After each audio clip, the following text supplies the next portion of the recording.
What is up guys, Wraec is here with a new video, and today we are back on the Pioneer server to finally check out Aliceth. The Aliceth is the new upcoming celestial hero for the start of Thorns of Devotion, and I have to say, quite the interesting hero. I absolutely love the design and still do so. In the trailer, look absolutely gorgeous. Check out this beautiful animation of her wings becoming her bow.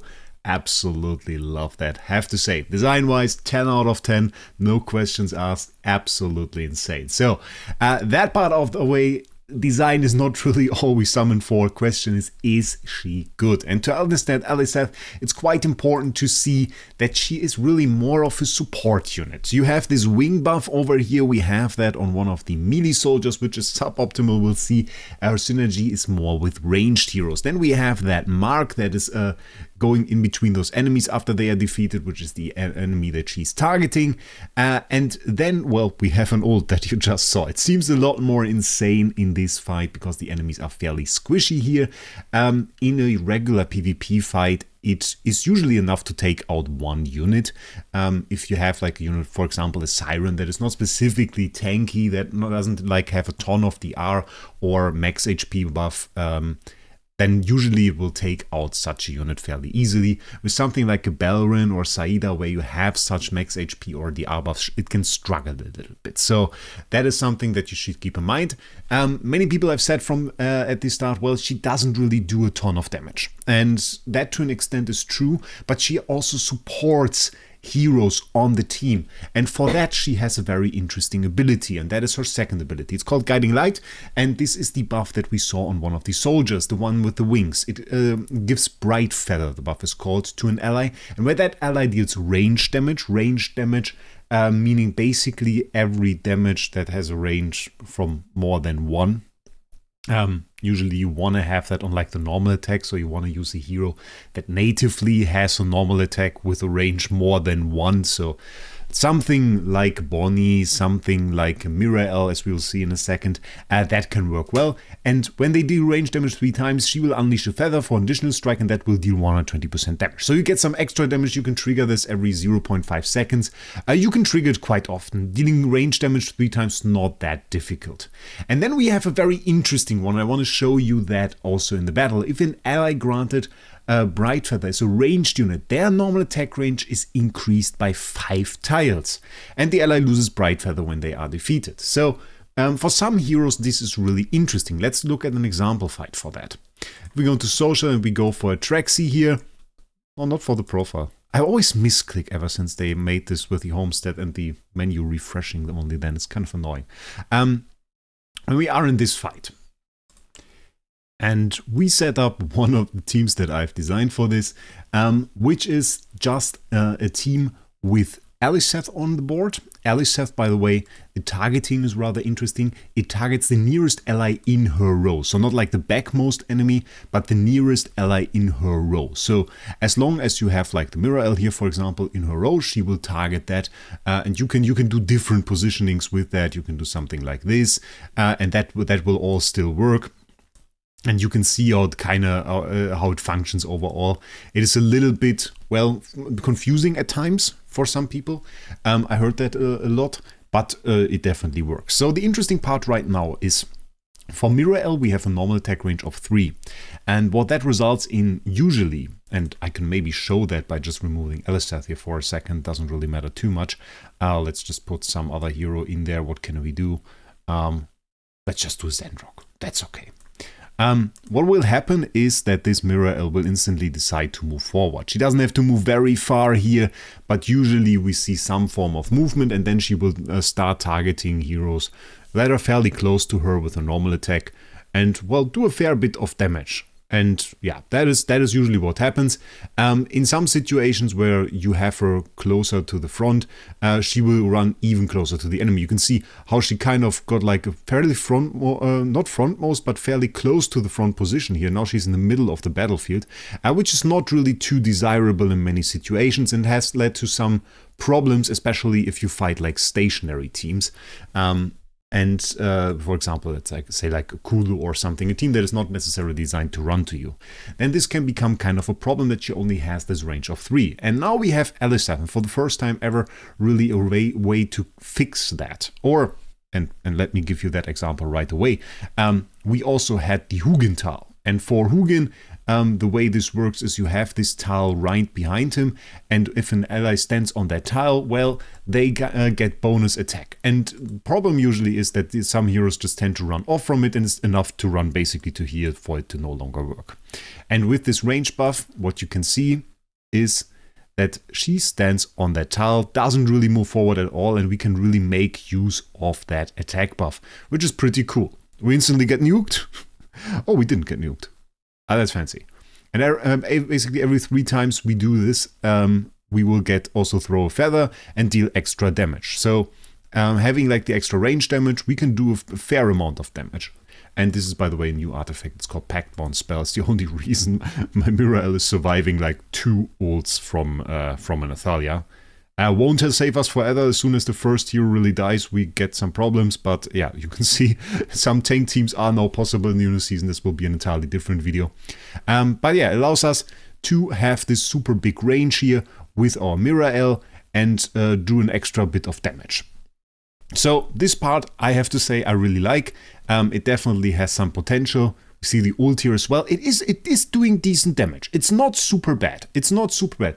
I don't agree with people saying that like she does no damage at all. But she's squishy to an extent. She does not have any DR or anything like that. So in this situation, we will probably lose that in the long game, or well, in the short game in this sense to Cider. But we're still able to deal a fairly good amount of damage overall. So that is something that I want to add to this. Then we have one more thing that is pretty crazy about her.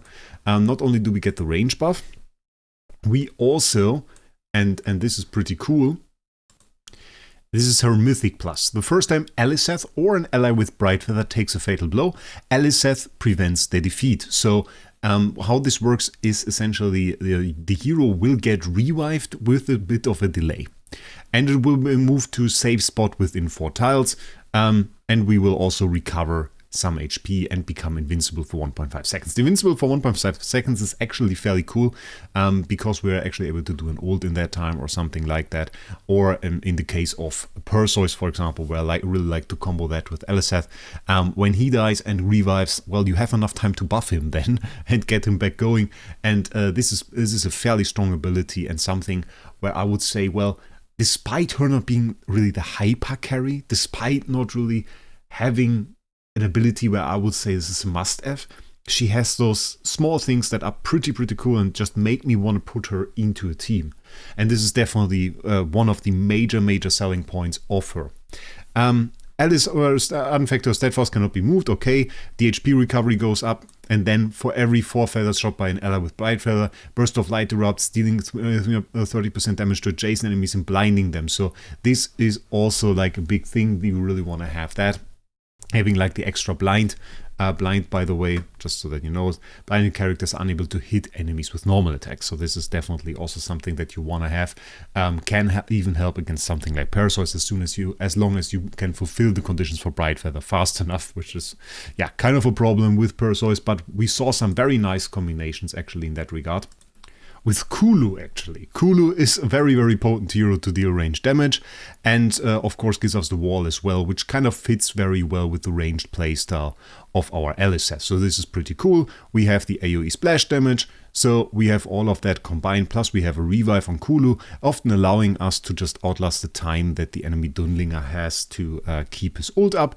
So we actually get to deal a pretty good amount of damage to the enemy team. Cider, of course, will probably be a pain here again. Cider, by the way, extremely good. Just have to say it one more time. But I think we actually win here. This looks like a winning play with us, our wall, and our Pact Bond spell. I'm absolutely stuck on this artifact, by the way. We have to talk about this. It's fairly insane. It distributes the damage you take between all of your heroes. So it makes AoE heal like Ludovic even stronger. AoE defenses like, of course, our Callan even better. And you can see how tanky my heroes sometimes even get. It's absolutely insane. And yeah, definitely a very interesting artifact. Takes forever though to fight Cider. You always forget how annoying she can really be. until you have to face her one more time on the Pioneer server, because not many people did actually summon for her, and we had the discussion whether or not you should summon for Aliceth or Cider, and sometimes when you see stuff like this, you really want to summon for Cider, because we're actually going to lose this battle against single Cider, which is an absolute madness. But yeah, overall, fairly interesting hero. Would I give a summoning recommendation to this? Because we've mostly covered her, now we have 2 more abilities to cover. First of all, the Mark that we already saw, and then she and the ally with Brightfeather both prioritize attacking the marked enemy. So this, again, very interesting. We attack the farthest away enemy, and we are able to override the attack targeting of our ally with it. So this is a little bit weird. So at this point, we see that the mark is on the enemy Aliceth. And again, when we read the text, it says it marks the farthest away enemy.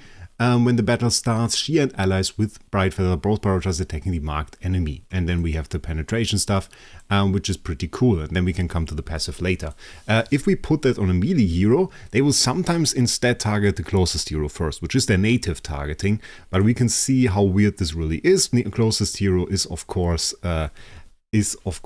over here. But then he immediately runs over to the Aliceth and starts targeting that. Even though we didn't even see the enemy hero die at first, he just runs straight past them to the Aliceth in the back row, which is pretty insane. Does this help? Well, you can kind of bypass Brutus with it. I tried that a few times. Brutus is now kind of like a common counter to Perseus. I tried bypassing Brutus with it. He starts attacking him, though, at the start. In the same manner as he just tried to attack Athalia, he will just also attack Brutus, which still takes away a few seconds. But in some situations, he actually ran past them. So this could be, to an extent, a counter to just have Aliceth on the team to change the targeting a little bit. Coming to the rest of the ability, we then have the passive part. After Aliceth locks the same enemy for 6 seconds or casts her ultimate, the Mark of Judgment is enhanced. And at that point, the enhanced mark allows her to instantly defeat the marked enemy. I have to say, it's something that I really didn't notice too much. Yeah, I don't know. If it isn't marked or something, I really didn't notice that part of the ability. In theory, it could be cool, but it never really did anything for me. I have to be honest at that point. And then the rest of it, if attack reduces the enemy HP below 300%, if the marked enemy is defeated or becomes untargetable, Alice shifts the mark to a new enemy, resetting the mark's duration count. I mean, where could it be cool? It wouldn't really do anything for against the Tazi. It could maybe work against something like a Thorin, where you really defeat the hero, but it then revives. We could have like the execute option there to maybe not have him revive. Didn't never really see that. Also, Thorin would never stand in be the furthest enemy away in a normal fight. That is quite unlikely. So, in theory, cool ability, but never really worked out for me. And then lastly, the Supreme Plus. For every 4 feather shot by an ally with Brightfeather, Aliceth's Radiant Rain is enhanced to fire 1 extra arrow volleys for the rest of the battle. Through this, she can fire up to 6 extra arrow volleys in total. And that is, of course, the Radiant Rain. This then fires 6 volleys of 3 arrows. So this can go up to 12, making this ult at that point fairly devastating. But it needs to charge up a little bit. And if you check out all of her skills, then, well, most of it is really targeting an ally. It gives Brightfeather to an ally, it buffs an ally, it revives an ally. So despite her being a marksman, she's more of a support type hero to me. Is she a cool hero? I would say yes. I think she's very cool. I think she has a lot of like interactions where you think, okay, with this mark you can do stuff. With the range extension, it kind of triggers my brain in a way that we had with Kulu before and then with Pandora, where I think, okay, which hero do I want to combine that? We sadly don't have an option to really filter for ranged heroes, but a lot of marksmen are. And then you kind of think, okay, what can we do? What is cool? What can we, which hero can we kind of use with that? And of course, then you want to go with something maybe like Leica that is fairly interesting, or Diana. And Leica, of course, we have the new Enhanced Force, which is pretty cool. So multiple heroes that come to mind, and I think this combo potential will eventually lead to her seeing use. I want to use her in PvP already. I want to go into the fight and just say, okay, let's try her out. Let's build something fancy. And even something more standard can be interesting. Like, for example, I put her in a Cryonaia team here. The idea of this team was to just block the enemy from killing our team by having Packbond spell and blocking with Callan and Ludovic. And then have the Cryonaia activate her ult at the moment the true damage on Perseus ends, which is 6 seconds into the fight if he instantly gets 2 buffs. So that was basically the idea of this, and we can see how well this worked. It is even a little bit slower, which is not too bad actually. It's not really a problem. You just really want to avoid this initial true damage. She gets her ult fairly fast, Aliceth here, against Ravion, and then we come out with the Cryonaia ult relatively late here. We got actually triggered the revive ability there, but then instantly hit it out, and that of course destroys the enemy. Is Cryonaia the optimal choice here? I think Cryonaia really shines a little bit more with the Pandora options, but against Perseus my win rate was actually higher not running Pandora, because then you basically do the ult after 4 seconds, which is still perfectly within the range of the true damage of Perseus usually, and then he can really nuke Cryonaia, which with the later ult really isn't the case. So this is a little bit of a problem there, but it works fairly well. We have decent damage from her. We have decent damage overall in this team. We have the revive ability, which can be just so great, because we can show it one more time how the Cryonaia is revived. Loses HP a little bit later on into the fight. Keep an eye on that.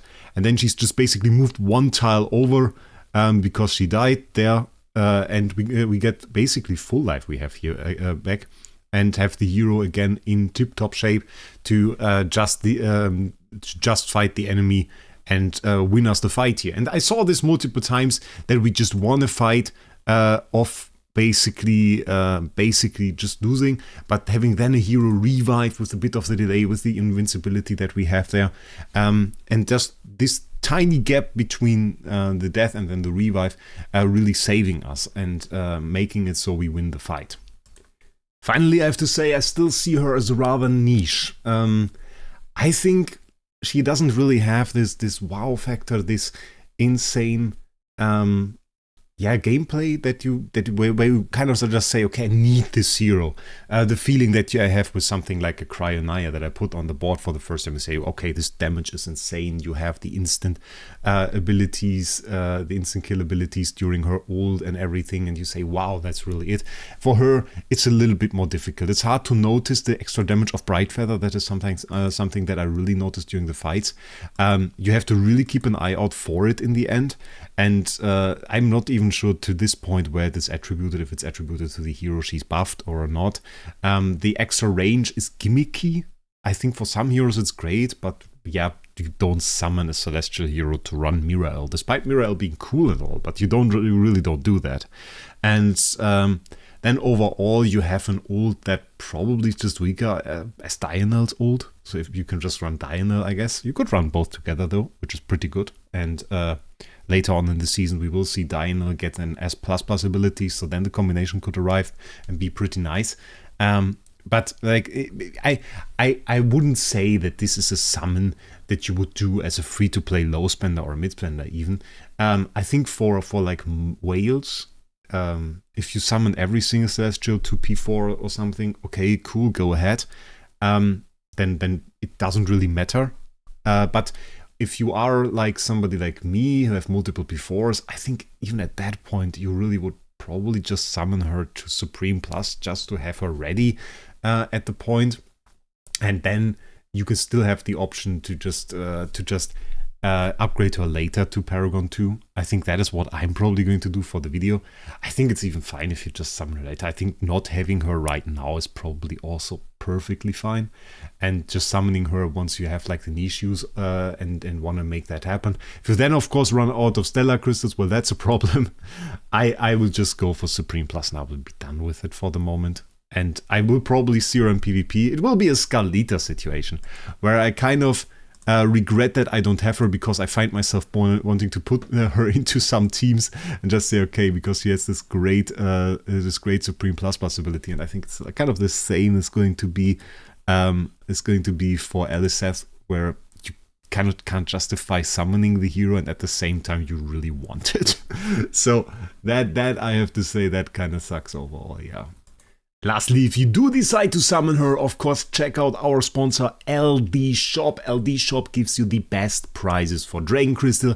They offer the Dragon Crystals via lock-in top-up, so I explained how that works in my last video about Perseus as well.